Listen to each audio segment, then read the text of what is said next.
Alright, gang. Back with part 4 of my week of 9/11 saga. I left off by going to bed Monday night or Tuesday, September the 11th, 2001.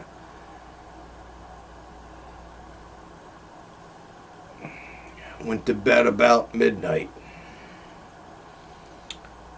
I got all my group, their meds and everything, and finally got them settled down, teeth brushed and all that kind of stuff. Got to bed about midnight, completely exhausted, as you can well imagine. About 5 o'clock Wednesday morning, I awaken after a not so good night of sleep. Wednesday, September the 12th. About 5 o'clock in the morning, the one guy was just obsessed with MTV, and he kept turning the television on to watch MTV. Anyway, so here I am up at 5 o'clock. Let me look at the itinerary here and see what we were supposed to do. Yeah. Again, I had to juggle a bunch of this stuff that we were supposed to do. Everything on the itinerary, and it is worth noting that I was able to get us through everything that was on the itinerary. But again, it was all about juggling and all this kind of stuff. But as I remember, got everybody up, got them showered, got their meds. Wonderful. I took a moment and I called Ellis. It was his birthday.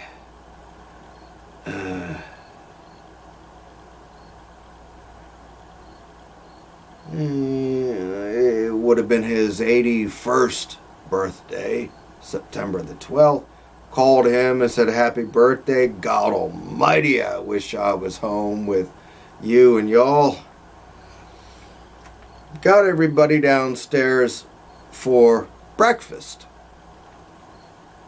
Now I gotta give a little aside here. There was a particular group in our party that were not authorized to receive our agency's social services. However, it was an MR group home whose one resident was, whatever it is, the son of a past governor of Pennsylvania. And again, even though they were not authorized to receive our services, simply as a courtesy to the governor and his wife, we would take his son and the other people from his group home on our fall trip for the MR people, just out of courtesy.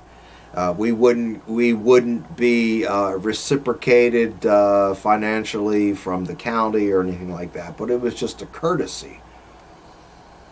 So I didn't know those folks. I knew all the rest of our folks. We have weekly activities for the MR group in the evenings. We would go to the movies or go to a Chinese buffet. Once a month we did Saturday bowling. I loved bowling. That was great. I didn't mind getting up on Saturday morning to go bowling. Hey, and I'm getting paid to go bowling, right? To go to the movies, right? To go eat Chinese buffet. I'm getting paid to do this, so wasn't that big of a deal. Anyway, I didn't know this particular group of about 12 people. Even though the ex-governor's son was part of my group and he was in my room, and he was the one that actually got up in the middle of the night and turned on MTV. Drove me fucking nuts. Anyway, we go downstairs to get our breakfast, and I look around at all the staff, and they're just zombie-eyed, you know, as I am. Like, God, what are we doing here? But we did our best. That's the thing, you know, you got to put that smile on your face. You have to present yourself as the person that these folks can look to for safety and security and guidance and all. You know, there's no time to be screwing around with self-indulgence and all. No, you can't do that shit. You have to be the leader. You have to be the example. You have to be the bastion of safety and security. Anyway, we're all having our breakfast, and I walked up behind Elsie, who I spoke about before, and I just put my hands on her shoulders, you know. Didn't think anything of it.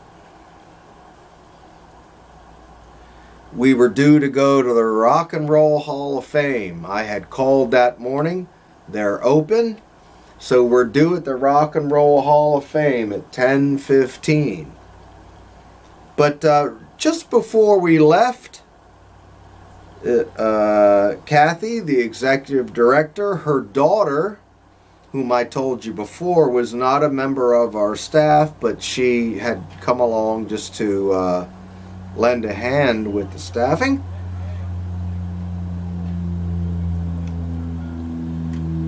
She called me to her room. All right, her name was Beth. So I go to Beth's room, and evidently this little chick, well, you know, part of the MR group, she may have been 30 years old, 25 years old, 40 years old. I don't know. It's kind of hard to tell. But Beth says, John, and I forget the girl's name, but John, she's got something she wants to talk to you about. And again, I didn't know these folks at all. Anyway, this girl proceeds to say to me, I didn't like the way you put your hands on Elsie this morning at breakfast. And I was just mystified. I was like, what are you talking about? You know what I'm talking about. You were rubbing her shoulders, and I didn't like that. And I was already on edge, folks, as you can imagine. And I just spoke up, and I just said, you know what? I don't really give a shit what you like and what you don't like. You don't get up in my personal business, whether I'm staff or not. And then Beth tried to say, John, calm down. I was like, I'm perfectly calm. I'm just telling her that you don't get up into my personal business. Went back to my guys to get them ready to go to the Rock and Roll Hall of Fame. Next thing, Kathy's calling me down to her room.